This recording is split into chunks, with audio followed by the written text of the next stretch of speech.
Entrepreneurship 101 is to inspire entrepreneurs to rise, innovate, and create lasting impact. And today I have on my special guest, helping corporate to overachiever turn their dreams into paying clients into their solid business. None other than Miss Lidia Axe. Thank you, Daniel. Glad to be Welcome. here. Welcome once again, Miss Lydia on Entrepreneurship 101. Can you please introduce more about yourself that I missed? No, of course. Look, I was a corporate rat, corporate person for 15 years. I had exciting corporate career, became a director at Big Four firm, PwC, and then I kind of lost interest, or actually, I got what I call bitten by entrepreneurship bug. You know, there is the Spider-Man bite, like the Mm-hmm. spider bites the Spider-Man, obviously. Now, I think, once you've been bitten by the entrepreneurship bug, you kind of can't go back. So that's what happened to me 12 years ago. So I moved over from one world to another, and it's two completely different worlds. And I've been there ever since, and I love it and I hate it, and I love it. And what I'm doing now is I'm helping others who are still in corporate but kind of feel this I'm done with it feeling, but need help. A guide, someone, a coach, you can call it a mentor, a guide to bring them over from one side to the other. That's what I do. Yes, and thank you so much for sharing your knowledge and wisdom to the world. Miss Lydia, thank you. So, as a coach, let's talk about, is your next coaching certification keeping you broke? Hmm. What is all Yeah, about? yeah. It's such a big topic, but here's the thing: when we are in corporate, we have employee mindset. When we move over, it's not just doing something different, or it's just a completely different business owner mindset. So what I mean by getting another certification is keeping you broke is when you incorporate, what brings you up in the corporate ladder is becoming better. What you do, gaining another certification, learning this skill that you're good at. So when people move over, they keep the same mindset. So they keep getting better.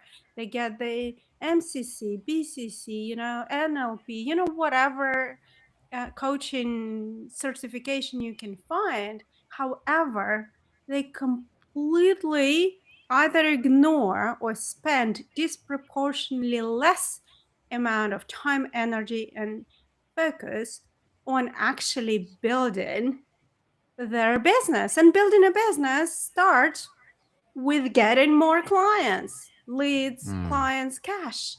This should be business owner primary task. So it's inverted. It's not just different. It's inverted. It's opposite, right? Yes, you need to be good. You need to get some sort of a coaching certification, right?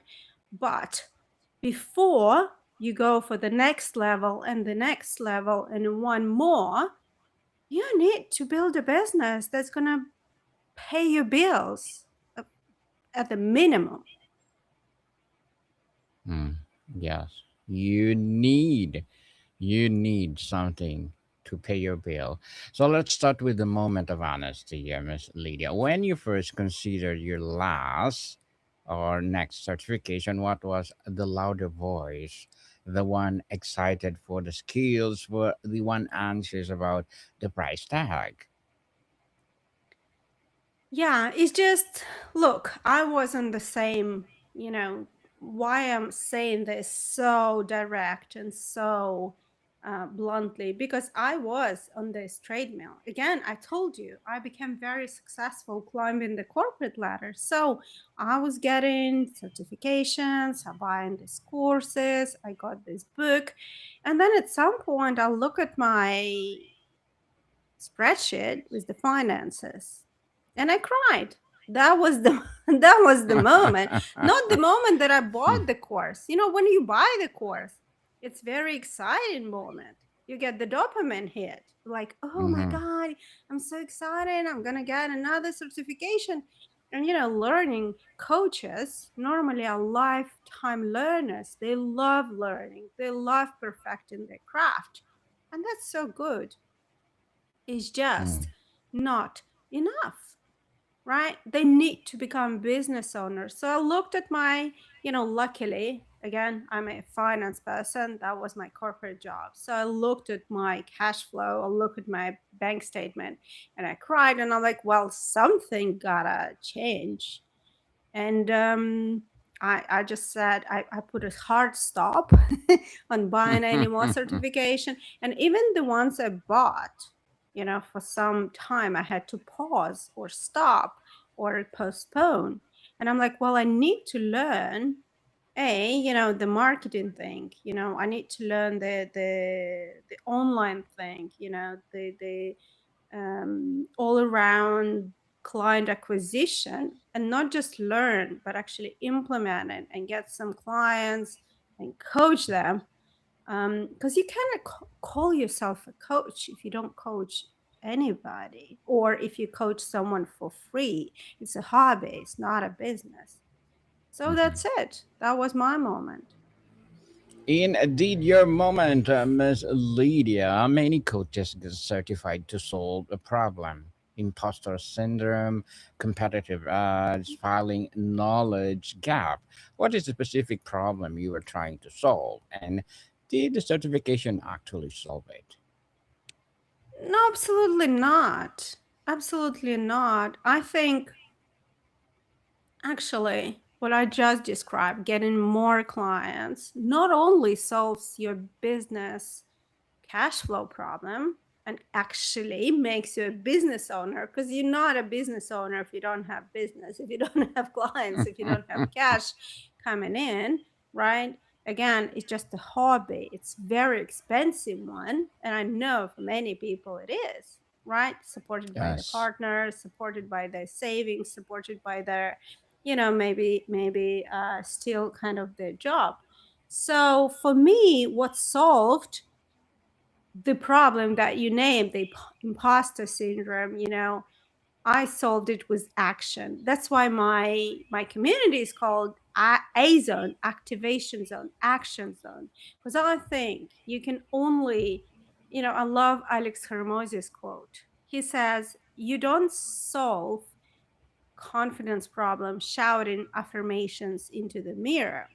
You solve the confidence, self-confidence issue, uh, gaining undeniable proof that you can do this. So just start coaching people. And, the more results your clients are going to get, the less imposter syndrome and stuff like that you're going to get.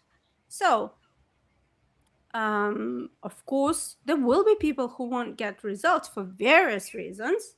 There is no guarantee that you're going to help 100% of people. But if you coach 100 people, I guarantee many of them are going to get amazing results. So anytime your imposter syndrome comes back and start talking shit in your head, you have undeniable proof. Like Jaw made it, Anne made it, Daniel, Lydia, you have all these examples. So you can talk back to your imposter syndrome instead of kind of working on your mindset, or instead of meditating or journaling. Yeah, that all good and that, but while you're doing that, you will still need to go out and do the work and prove and get some, real life proof that you can actually deliver results to people. Mm. Definitely. So, Miss Lydia, can you describe the moment you realized that the cost of certification was becoming a significant financial burden or rather than investment? What is a slow creep or a sudden realization? Mm. Okay, again, coming back to my background, I'm an accountant. So for me, numbers, I call them lie detector, right? You can create stories in your head, yes, I really need this certification because I'm going to get that much money. Well, these are nice, these are stories about future, right? When you look at your bank statement and then you put your bank statement into the cash flow to date, like real one, day by day, month by month, you look at them and in last 6 months you're in the negative, you're in the red, so you're spending more than you're getting back over the last 6 months. I'm sorry, then your story doesn't hold. Your story is a lie, a fairy tale you're telling yourself.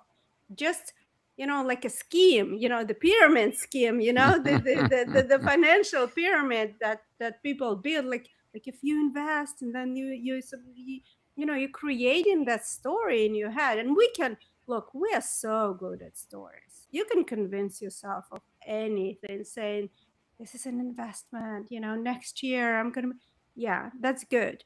But show me the evidence. So, numbers is your lie detector. Okay. Look at your numbers over the last 6 months, minimum last 6 months. And if they don't support your story, if you don't see the trend going up in terms of the profit, okay, the positive number, then something is not working. Then you need to stop investing and you need to start doing the money making, the action that actually bring money and cash in and leads in and clients in. You need to refocus and rearrange your effort and time into different type of activities. Mr. Lydia, let's talk about the industry machinery and credential gap. The coaching industry thrives on frameworks and credentials. In your view, what does the pursuit of certification share from building competence to simply collecting badges for credibility? Right. That's a difficult question. Okay. I don't think there is the kind of black and white answer here. So, first of all, I have seen people with zero credentials, zero certifications, earning six figures, seven figures, and more. And they're okay, right? They're just very, very successful. On the contrary, I've seen people who have a list of credentials, bigger than my shopping list, and they earning nothing, less than six figures. So this is the reality. So I think there is no right or wrong answer. If you plan to work with corporations, to work with companies, they do check your credentials. So you do need to have some sort of a credential.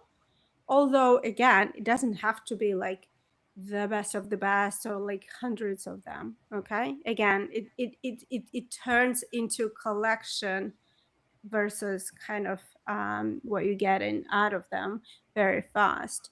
But if you're working with individuals, B2C, people rarely understand what these credentials mean. Like they don't Mhm. know what NLP is, they don't know what ICF means, they don't know what PCC means, and honestly, they don't care. Right? When you call, like imagine we're service providers.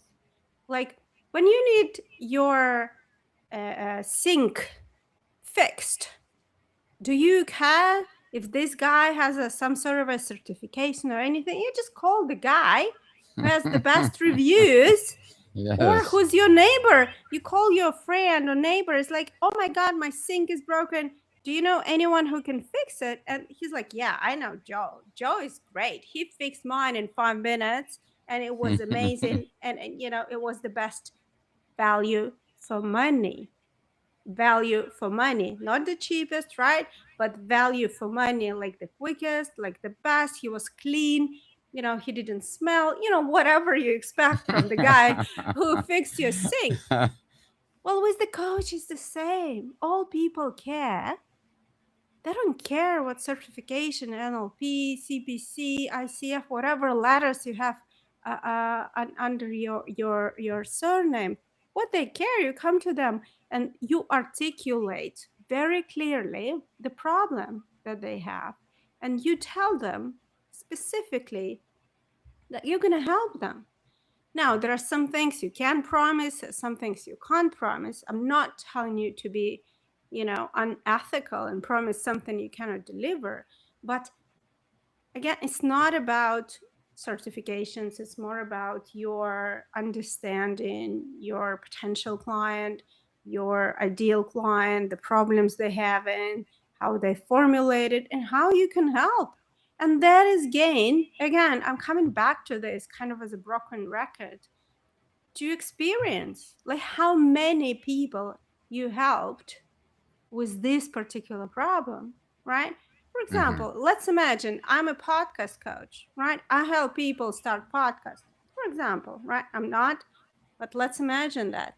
So if I helped 100 people start a podcast, and I don't know, 20 of them reached top 5% in the categories, do you think people care what sort of certification I have? Definitely not. There we go.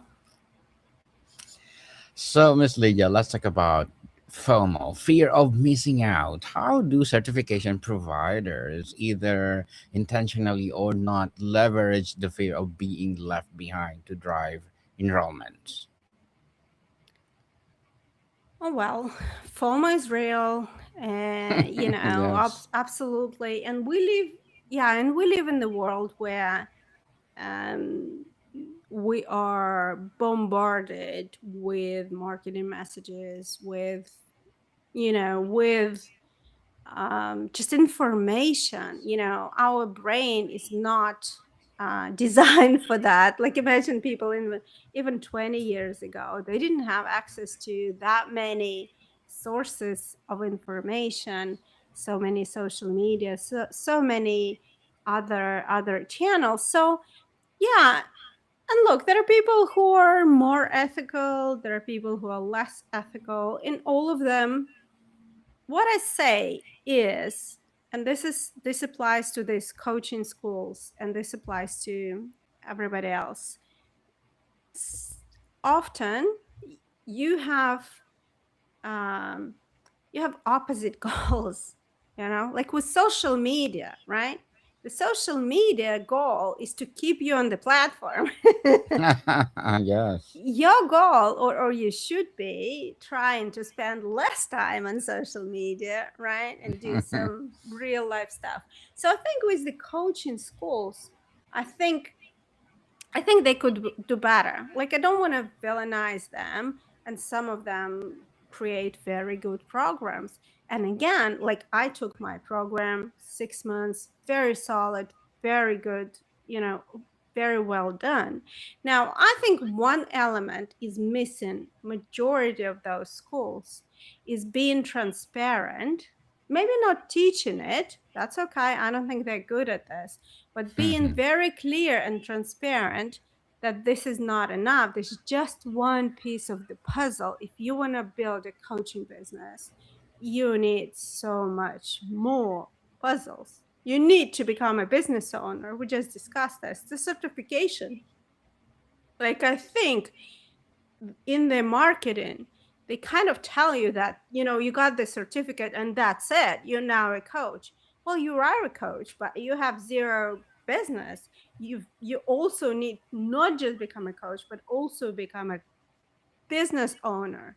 And to become a business owner, you need few more puzzle pieces, right? They don't tell you that. So I think they could do a better job communicating that, it's good to have this certification and it's useful. And if it's, quality institutions, That's good. Yeah, good for them.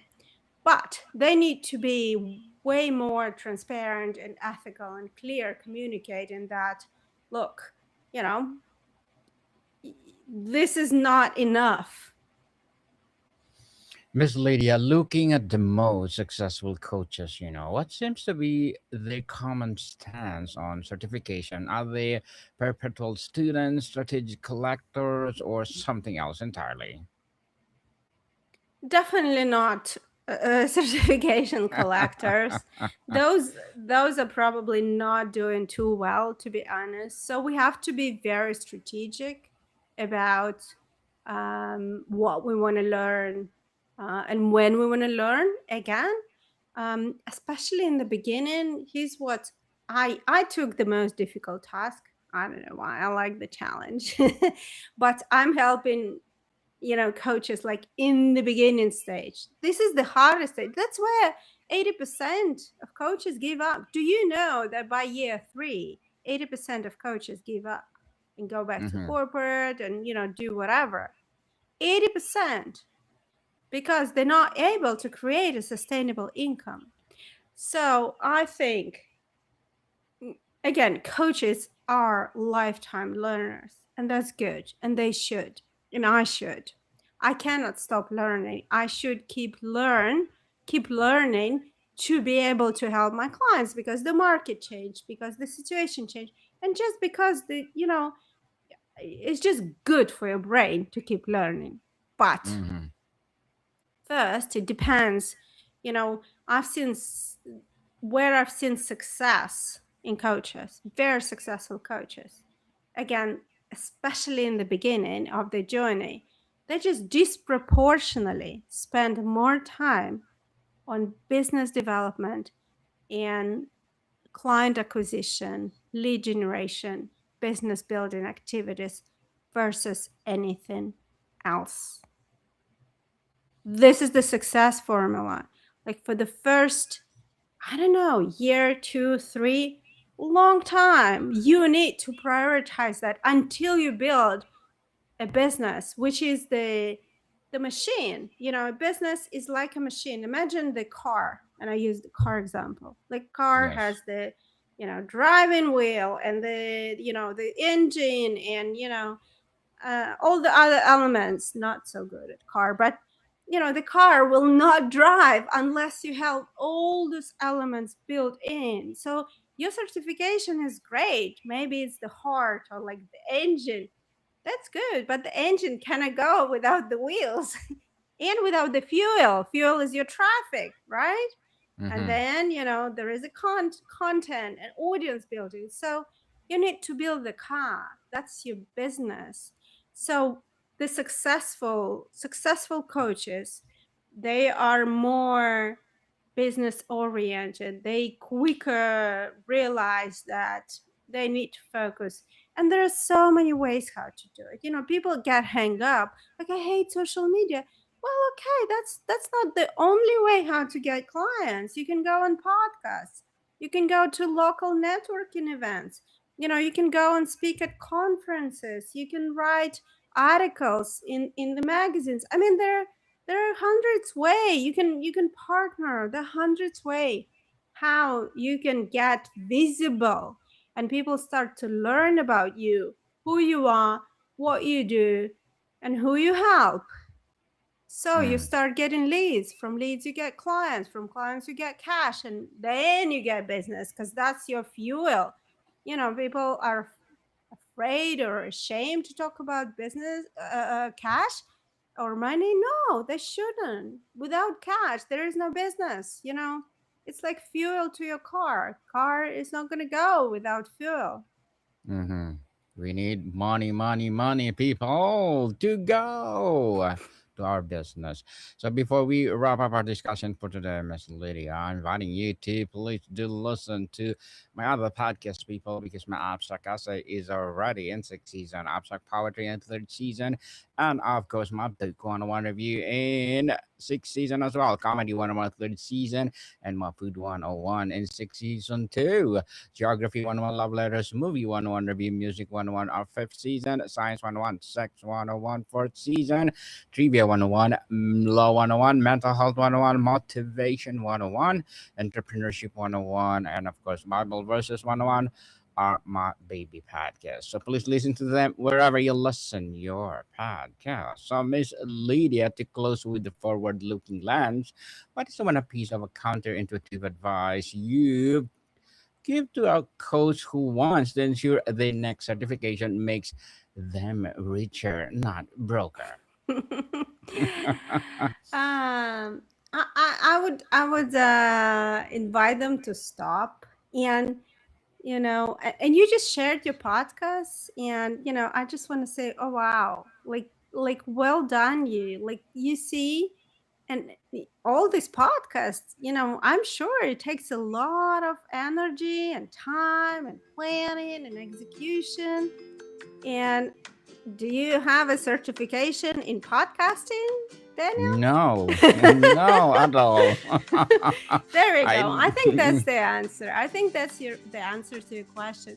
Come on, guys. If you already have one certification, whatever is going on right now, put a pause on it yes. and step back and ask yourself, so what is my business?